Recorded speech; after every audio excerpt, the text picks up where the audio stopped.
In the relational shift, we discussed transitioning from a transactional to a relational mindset within the real estate business as being a foundational step to breaking through the ceiling of complexity and avoiding the commoditization trap.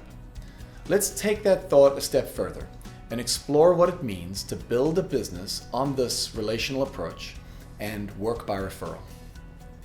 First, here are two fundamental truths about people in the marketplace and how they transact. The first truth is that people instinctively refer good things. When people eat at a good restaurant, or if they watch a good movie, they have a tendency to tell friends or family and colleagues about their experience. But why? They don't receive a kickback or any kind of commission. There's no benefit to them for sharing their experience. Rather, it feels good to pass on good things, and it offers value to those around you that you care about. When we pass on good things to our social circle, everybody benefits. And so this happens millions of times a day in offices, dinner tables, and social media feeds around the nation. The second truth is that people intuitively ask for referrals when they have a high-stakes need. When someone is new to town and they need a babysitter, they don't go to the Yellow Pages.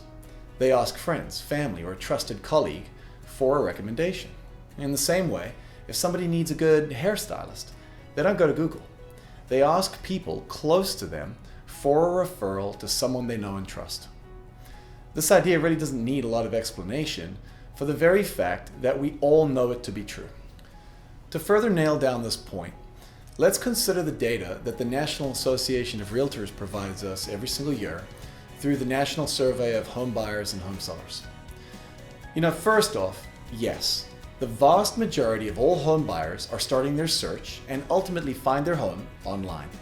This is indisputable, but a far more telling and frankly relevant fact is that more than 61% of all home buyers and 70% of sellers found the agent that they used to purchase or list their home either through referral or through repeat business. Now, in contrast, less than 3% of buyers and 4% of sellers ever choose an agent as a result of some form of direct, unsolicited communication from an agent. Think of a cold call or a door knock. And less than 1% and 2% of buyers and sellers respectively found their agent as a result of some sort of direct mailing.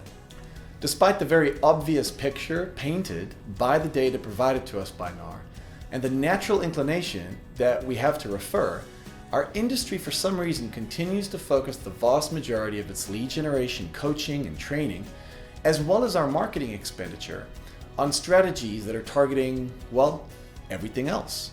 Cold calling, door knocking, direct mailing, online lead generation strategies. These are all somehow still taught as primary approaches to business development. Consider the amount of marketing funds allocated towards mail-ins or online lead generation in your own business. Or consider how much coaching time and effort is spent on dialogue and script training for cold, FSBO, and expired calls.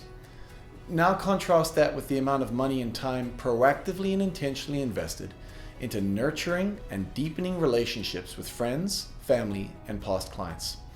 If the comparison isn't obvious, we challenge you to run a budget within your business to take note of just how much money is being poured into the lowest ROI channels. And more importantly, how little is being poured into the highest. It's our experience that agents have an immense opportunity to outperform their colleagues and build successful and sustainable businesses through a strategic shift in their lead generation strategy. Now, this does require a shift in time and attention, prospecting efforts, and marketing dollars away from passive and proactive cold lead generation strategies towards an intentional plan to deepen referral channels within their SOI. This is a marketing plan focused on leveraging people's natural inclination to refer good things to friends and family. This seemingly intuitive and obvious idea is embarrassingly countercultural to our industry's current focus and approach. But it's exactly this that makes engaging in a relational approach and intentionally building a referral-based business such an immense opportunity for the few agents and companies that recognize the potential upside to this strategy.